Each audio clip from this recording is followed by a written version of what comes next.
Well, is it true that William doesn't want Harry at his coronation?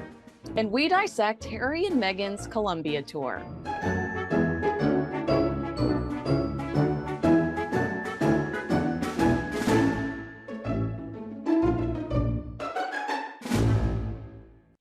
Hello and welcome to Heirs and Spares, the show where we bring you insight and opinion into the lives of two rather famous royal couples on both sides of the Atlantic. I'm Kinsey Schofield, and I'll be bringing you updates on the Duke and Duchess of Sussex right here in California. And I'm Rupert Bell, and I'll be bringing you all the news about the Prince and Princess of Wales from, well, a not so sunny UK. All right, Rupert, what a cute story that was in the Daily Mail over the weekend. A different looking Windsor war. And I have to tell you, I prefer this one. According to the Mail, the royal family had a royal rumble last weekend as the Prince and Princess of Wales faced off against their children in a Nerf battle. These are those squishy foam pallets that like litter your living room on Christmas morning. At the event, it was Prince George, Princess Charlotte, and sweet 6-year-old Prince Louis at the Gone Wild Festival in Norfolk, described as a high-intensity Nerf war with toy guns and smoke bombs. The article says, excitable and unforgettable. Louis ran around yelling, "Nerf or nothing, let's do this." This is such a great story. The Princess of Wales there in the trenches playing with the kids. I love hearing these types of stories come. No pictures were taken, so I respect that amount of privacy. I appreciate that, but it makes you feel like the Princess of Wales is feeling a lot better. Absolutely, and I think that's the point of the summer holidays. Going to Norfolk, it's a big holiday destination. Lots of people go there for their summer holidays. It's a lovely part of the country, and obviously they've got a residence there, so they do live in Amner Hall. It's not the smallest house you'll ever seen, but the fact is they rang up, I believe, and said, could we come along and have a bit of Nerf wars? Now it's news to me, but I mean, I sort of know what it's about. And the person organizing it was under probably, once they said we want to do this, then it was right. How do we make sure that we don't see any pictures? Whoever's going to be there, do we close it off?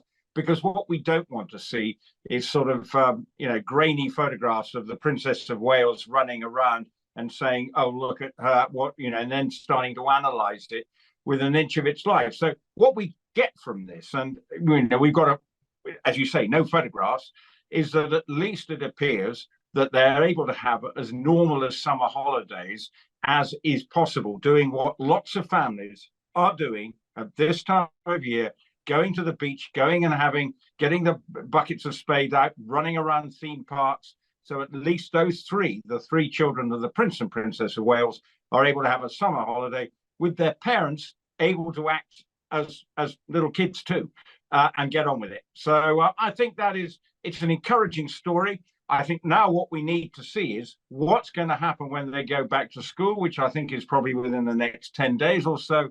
How then do we expect, and what could we see of the Princess of Wales going forward, as long as her recovery is going better? But the fact is she's out and about playing games with her kids suggests that there is degrees for optimism that her recovery is continuing, albeit slowly, but at least it seems like she is recovering. Yeah, and I've heard repeatedly that while she is doing good, she still is so shaken by it that she just wants to slow down and be with her babies. And I can't imagine doing anything other than that. I feel like I would be in the same place mentally. If I was so frightened by such a development, I would definitely want to slow down and just spend time with my kids and my husband. Well, I think that's probably part of it, because I do think there's a lot going on here, because she's so in the spotlight. And talking about mental issues, I'm not saying that, but the pressure for her to always be on show. And one of the problems is when she's coming back, everyone is then analyzing, how does she look? So immediately she steps into the public line of duty, everything is being photographed. We've seen that already, the couple of times that she's been out there, whether at the King's birthday parade or we saw her at Wimbledon. We knew that she was going to be photographed at every moment of those days. So she has to make herself not only feel physically right, but mentally right. Because, people recovering from cancer, it's not just about, it is a shock to the system. And everyone can deal with it differently. But not everybody is the Princess of Wales. Yes, she may be getting the very best treatment and all that, which is, befits, luckily enough for her status, enables her to get that. But at the same time, not everybody who recovers from cancer is then expected to go and fulfill a whole series of public duties and feeling 100%.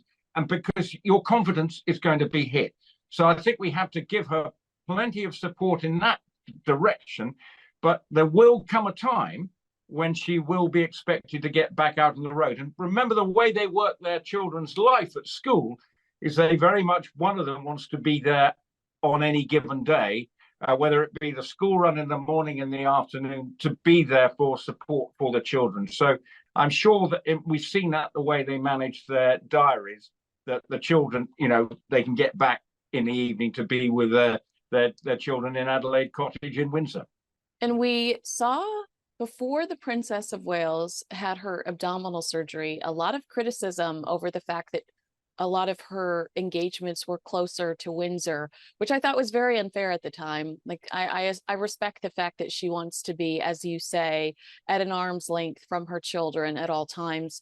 I think that that's very important because, as you know as well as I do, she is heavily involved in all of the data coming out of the Early Years Project. She knows how important it is to be around her children early in their life, to be a prominent influence, and she's raising a future king. Like, I imagine she does want to have much more of an influence over his day-to-day life.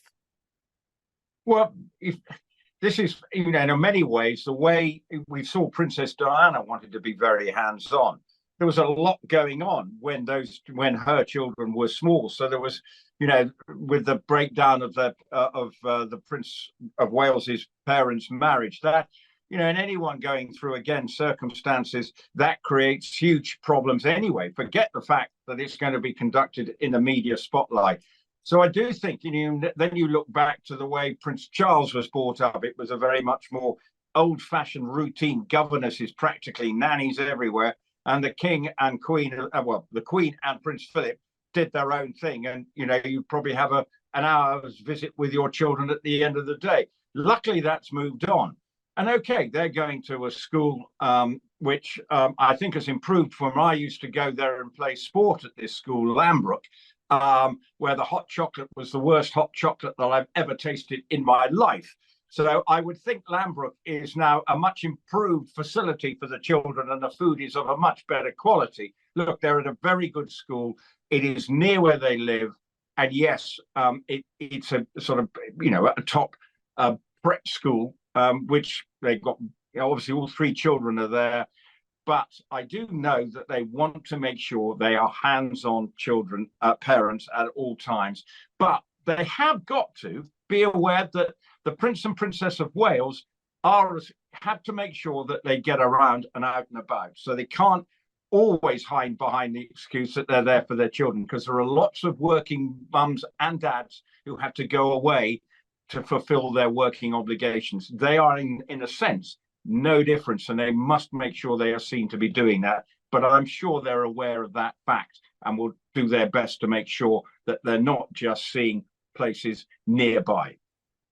Real quick question, and this might be a stupid one. I should have Googled it when I initially saw it. What is stuck in the mud? The quote is that the Princess of Wales even grabbed a Nerf gun, ran around and played stuck in the mud with her kids.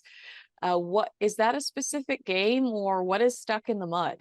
Oh, you just need to take it literally. Oh. She probably was stuck in the mud. Because if you're stuck in the mud, it often means you're set in your ways and things, right? You're all stuck in the mud, right? Using it in that context. But I would imagine if it's referring to Nerf wars, which I hope is the context that it is, it may have been the ground may be on the wet side, and that she was probably getting down and dirty. So she may have been stuck in the mud. So I hope that's coming from here. I think you may just be overanalyzing it, Kinsey. Well, I know I didn't know if that was like a British game that I just wasn't privy to, like Well, Duck Duck like Goose. we have British Bulldog and things like that, but this I think is just a phrase that you might just need to take at face value, right? So And it funny. means stuck in the mud. She probably was. I love that. All right. So Friends of Prince William, this is coming out of the Harry at 40 article that I believe was in the Times, have reportedly said that he does not want Prince Harry to come to his future coronation. A friend of William's said the aftermath of the king's coronation, afterwards, he just felt like he wanted his coronation to look and feel a lot different, and perhaps that means the absence of his brother. A source revealed that as things stand, he would not want his brother at his crowning, and said they are estranged, which is dreadfully sad. Are you surprised by this? I feel like this is kind of an obvious statement for where things are at right now. Right now, but let's be honest, we have no idea. Yeah, I The know. That's a good point. gods when the coronation is. And let's be honest, we would hope that they are able to repair the damage that has gone on over the last few years, and that they can find a way to reunite. And brothers can, and why not? All families, fractures. Okay, this has been a seismic one, and it has an element of Shakespearean tragedy. So, it's an easy thing to say, well, of course he wouldn't. And I do not know whether that is true or not.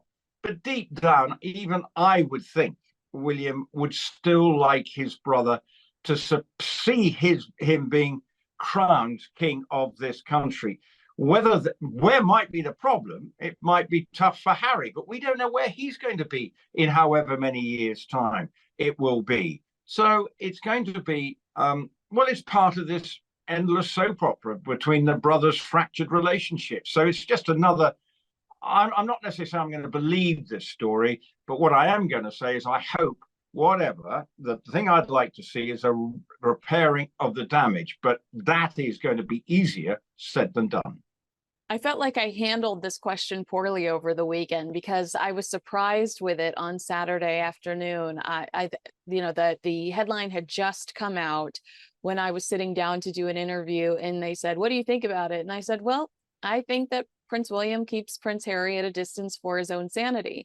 And the reporter said, or the anchor said, "Well, this is like a major slight to not have your brother at your coronation." And I said, "Well, I felt like it was a major slight to mention William's circumcision and spare." Like, I was very defensive. And the guy goes, "Wow, tell us how you really feel." So, but after I had time to process it, I thought, I wish I would have said, you know what? That is well into the future, and I don't think it's something we need to necessarily dwell on, which was exactly what you said off the top. And I think that that's the best way to think about this. This isn't happening anytime soon.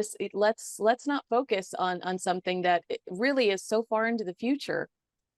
Well, okay, the king is 75, so we've got a sense of realism. That it could be at any time, but obviously, he's recovering from cancer. We don't know the extent of his issues, but at the same time, this is a hypothetical scenario. We know, as we've discussed regularly on this program, that there is a fractured relationship, and it's easy to say he may not want in there because it inevitably becomes a bit of a soap opera and will be a distraction. But let's just hope that actually there is no reason for Harry to be a distraction at his brother's coronation, whenever that should be. Preparations, I'm sure, like all these things, just was when the Queen was coming to the end of the reign, they already sort of planned not only funerals and, that they will be thinking about another coronation, but that's down the line. And actually, the Harry issue is a small part player in it, although hopefully it will become an increasingly irrelevant topic, but not in the short term. Let's move on to the Colombia trip that happened over the weekend. This was a 4-day private visit for Harry and Meghan in Colombia. They spoke about mental health. They spoke about navigating and protecting yourself online, children protecting themselves online, and on online responsibility. Meghan spoke about finding her voice, Harry interacting with Colombia's Invictus Games team, doing some floor volleyball. What was your immediate reaction? Because I had your reaction. We discussed the buildup last week, what we envisioned. What was your immediate reaction when all was said and done? Right. Where to begin, Kinsey? I just thought it was a sort of PR exercise. Look, they were invited at the behest of the vice president of Colombia. Fine and dandy, so off they go. But actually, yes, there was the intention of supporting these online conferences and promoting Colombia. What it ended up being, in my mind, was just a Meghan exercise. And Harry just seemed to be stuck to her like a limpet. And, didn't seem to be, where was his voice? Because anytime, yes, he saw the Invictus Games, but I haven't really heard him say anything. I'm sure he did. But it was such a controlled distribution of stories. One journalist was there from, I think, Harper's Bazaar. So you knew everything was controlled. And it seemed like he was never going to ask any questions like, okay, who's paying for the security? Well, clearly the Colombian government must have been paying for this extensive security. And then when you were referring to this latest conference where Meghan spoke, I tell you what, for some 3-year-old to discover her voice, she must be the brightest thing that's ever been out there. Because those must be Meghan's genes, because they're certainly not Harry's. Because I mean, let's be honest. The child's probably only just learned to talk properly. Yeah. So she and Dad what to do, and is discovering her voice. Well, it probably just means that she can talk, and probably that when she doesn't want to go to bed, she bawls and screams like most little 3-year-olds having a little temper tantrum. So I don't know. But again, a lot of the stuff she was saying, it's what we've heard in her podcast. It's the same old. There isn't a new story, but again, it seemed to all be about her. I come back to that video we saw when she was on CBS. I want to hear them really talking about the other stuff. Now, there may be moments she's saying what women can do, but it all seemed to be coming back to her. And Harry just was 2 steps behind at all times. And if he seemed to be stepping out of line, then he seemed to be in trouble. So it may have gone down well, and I'm sure some people are very happy with what they saw. And yes, there was lots of handshaking, there was lots of dress changing for Meghan, and it looks like a complete royal visit. But of course, I am not sure what the end game is. When you have a traditional royal visit, it's not just about the royal family being seen, it's what goes on behind the scenes, which is the soft power stuff, the politics, the trade, the diplomats getting together to sort stuff out in the background. Was there anything being sorted out in the background? No, this was just about the VP of Colombia looking good and saying, look, we're connecting with this couple who via the reason she went there, according to the VP, was because she watched the Netflix documentary and liked their story, which we know elements of that. It's a very one-sided story.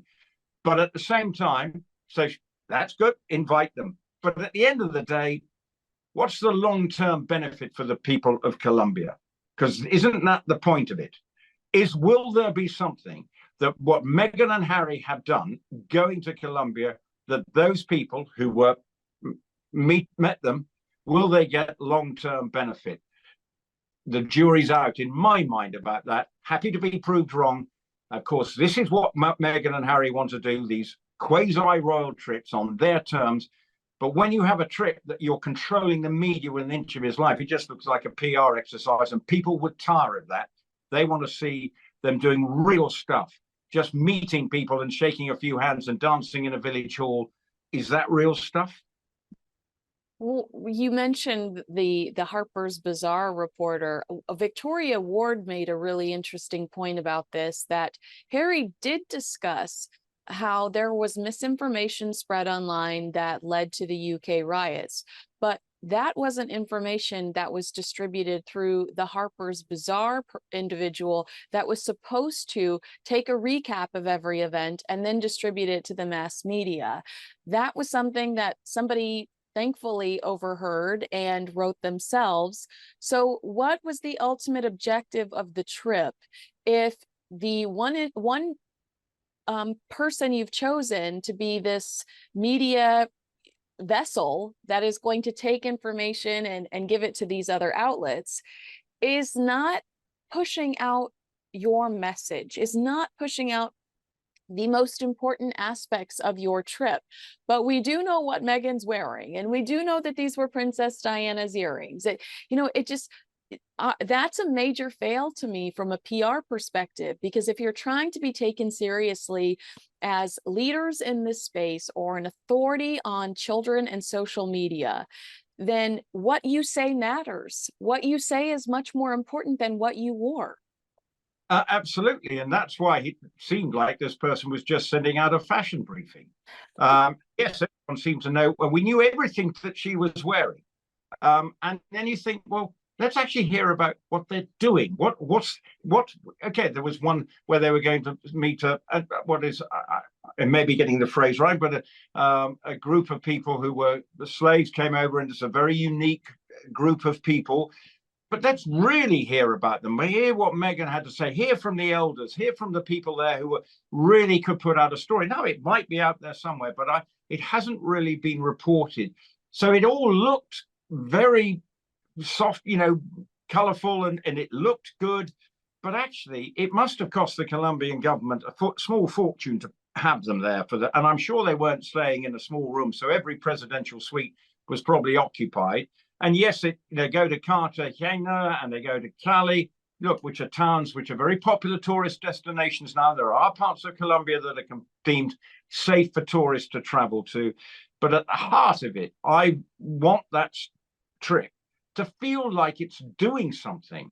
Now, maybe the vice president of Colombia, I think why she did it was probably to make herself look how I can attract people when we've got our own problems.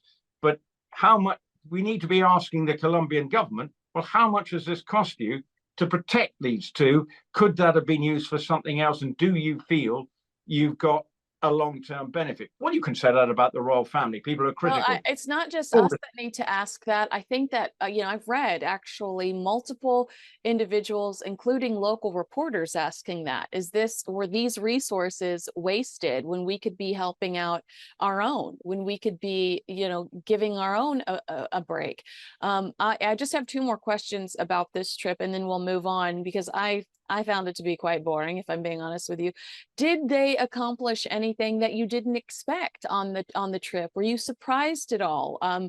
Did you read a quote, or did you see them engage with somebody and you thought, you know what, that's a good look, or I'm impressed by that? I think, look, it all felt nicely wishy-washy and good, right? It was beautiful. Meghan looked great. She's nice and tan.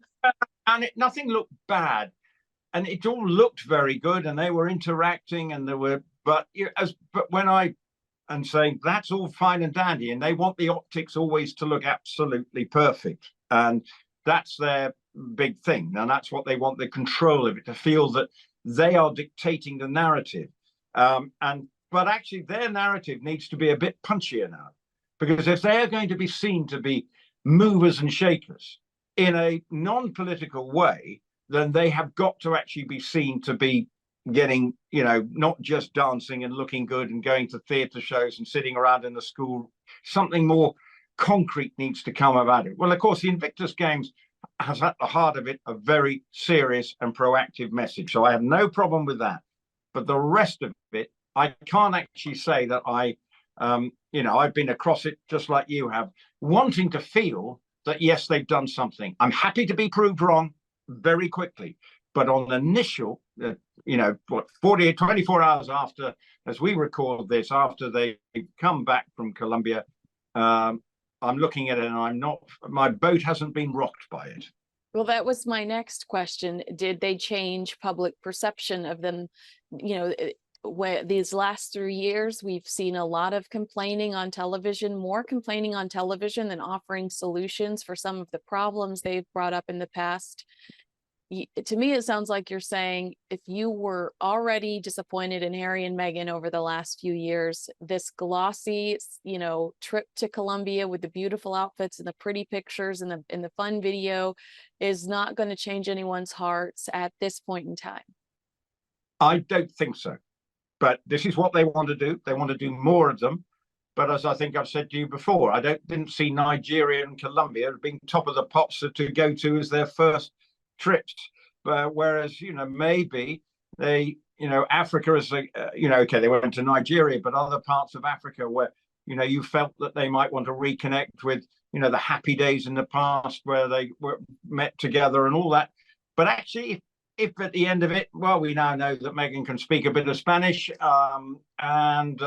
so that's useful. But overall, no, I hope I'm not being too cynical, Kinsey, but it didn't leave me thinking it looked good, but actually because they don't have it being people able to talk about it and really say, well, good messages, they wanted to control it all. And so as a result, because of that, there's a natural reluctance to give it a positive spin because the journalists are only being fed a happy PR line. They're not actually able to find out for themselves. And that's something that Meghan and Harry have got to learn how to deal with. How can we let mainstream media back in and actually report what they see? They need to raise their game because it's very easy when you're controlling the narrative to make sure that everything looks good. But actually, if you embrace the media being there as a general thing and report lots of different outlets reporting them, they may be able to find a way of getting some positive stories. But at the moment, I think people know it's too controlled. Yesterday, I did a hit and I talked about how when they left in 2020, they said that they were only going to engage with grassroots media organizations, young up and coming journalists, and People Magazine and Harper's Bazaar are not really in that category.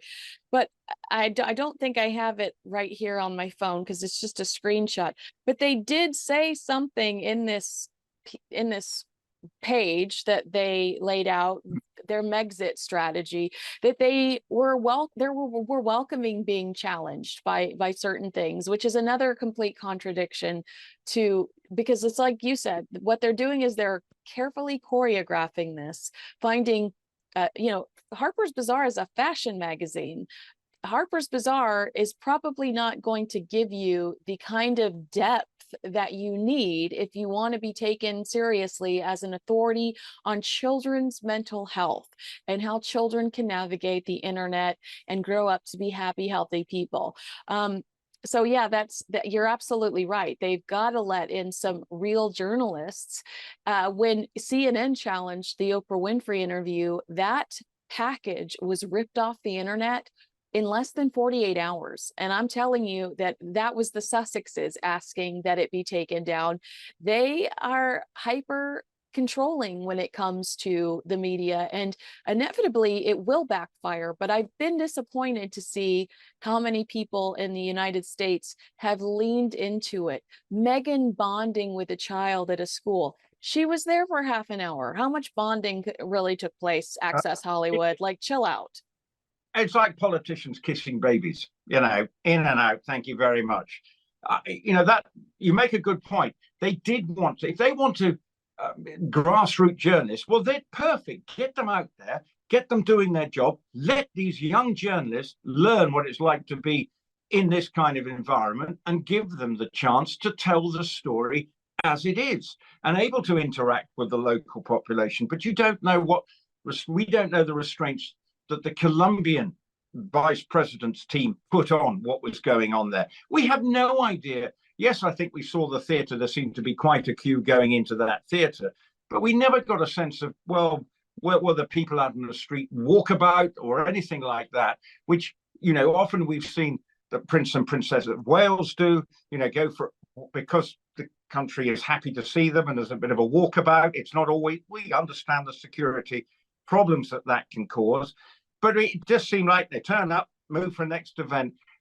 They need to make sure that if they're going to go back to their Megxit grassroots journalists, we'll get a pool of them, but let them do their job. And so they can be vetted. But what you don't want is if they're these young journalists and say, well, you're only going to write that, show me your articles, let them be proper journalists. If you're, or reporters or TV for the internet, everything's on Instagram, TikTok, you name it. Well, grassroots, if that's the modern way that most people collect their news now, is in 3-minute bite-sized chunks, well, have some young person there to do some 3-minute chunk that's out there on social media. Well, here I am outside, and then you've got a clip from someone from the local community. You've got someone, Meghan or Harry, saying something, and then you get a nuanced balance, or a sit down with one of these young reporters where no questions, is off limits. Yeah. But they don't want that. And you could see that in that CBS interview, Meghan even saying, well, I didn't think you were going to ask me that question. Yeah. So, I didn't know you were going to ask that question, but allow me to talk about myself. Thank you. Yeah. Thank you. Is the lighting right? Good. All right, really quickly, let's talk about another spare. This is a story coming out of the Sun that King Charles has fired Prince Andrew's 10-man private security team in his newest bid to force the disgraced Duke out of Royal Lodge. To me, the King it feels like the King is just trying to not only slim down the monarchy, which I think that he gave up that idea a long time ago when he realized it was looking pretty slim. But I feel like he's trying to scale down Prince Andrew's lifestyle. He's not contributing not only to the British royal family, but to Britain. He's not contributing. So he's a waste of resources. How can the King scale down his lifestyle? It's a no-brainer to me. I feel like Prince Andrew is being entitled, ungrateful, and just kind of disgusting, like loathsome. Well, look, his arrogance, he's been hoisted by his own petard more often than not. And that's been his problem throughout his life. The issue here is the King wants to save £3 million of his own money, because the Royal Lodge is sort of slightly out of the sort of security blanket around Windsor Castle. If he moved into Frogmore Cottage, which is now vacant, was given a very good makeover by the Sussexes, so it's all been refurbished. It could easily cope with him. He would be under a natural security umbrella, as the only time we see him is riding a horse around Windsor Great Park and occasionally driving from A to B. That's all we see of him. I mean, he is a prisoner in his own house at the moment. Now, probably he feels that if I'm at least in a 31-room house, I can wander around. Remember, he's got his ex-wife living in the house as well. His children have thrown the nest. He has an expensive lease arrangement on this house. He has to paint it every 5 years with and it's and that will cost him a few quid. And I think the King is only just saying, come on, and mate is probably not what he would say. Come on, bro. Use your common sense here. Look, you're not now a working member of the royal family. Come into Frogmore Cottage. It would be easier. But Andrew's pride is very reluctant to say yes. And his pride has got him into a pickle more often than not, as we know. So that is the problem. The King is trying. You talk about a downsized royal family. Well, two members, one for obvious reasons, the other decided I want out and I need to get to California. So it's suddenly the King has found him in this situation. But for Andrew, I think he's trying to, the King's saying, just wake up and smell the roses, get out of this house. I can't keep paying you $3 million for your security. Move into somewhere where the security will be easier to maintain, and the royal estate can start generating money. £1 million rent they're talking about. We'll have to be careful if it does come to that, who they rent it to. We don't want to find, some billionaire with a slightly shady past renting it. So they'll have to provide due diligence, I'm sure, if that is, or turn it into a hotel. I don't know what they would do to it. But at the moment, Andrew, I think, has got to find a way to eat some humble pie, but he hasn't done it in the first 64 years of his life. And whether he'll start doing it now, I'm not so sure. I completely agree with you, Rupert. It's been such a pleasure. I get you one more week. So the countdown is on until next week, right? You're looking suspiciously not committed. I'm committed next week. Okay. Good. Okay, good. All right. I'm committed to next week, and then I'm off to And what am I doing this week? I'm going racing this week. We have a big meeting up at York where I'm commentating and keeping an eye on anything. And then I shall be ready for you next Monday, Tuesday, for the next week before I go to the Burley Horse Trials to watch Zara Tindall compete, amongst others, one of our big horsey events. So I'll be primed. I'll be ready for you. So don't. I love your life. All right. If you agree with us, disagree with us, let us know in the comments below. Make sure you like this video, share with a friend. Thanks so much for watching. I'm Kinsey Schofield, Rupert Bell. You had me at, what was your line? You had me at... Well, I don't know which true line. William doesn't want Harry at the coronation? That's where you had me. Thanks so much for watching, guys. Bye. Bye.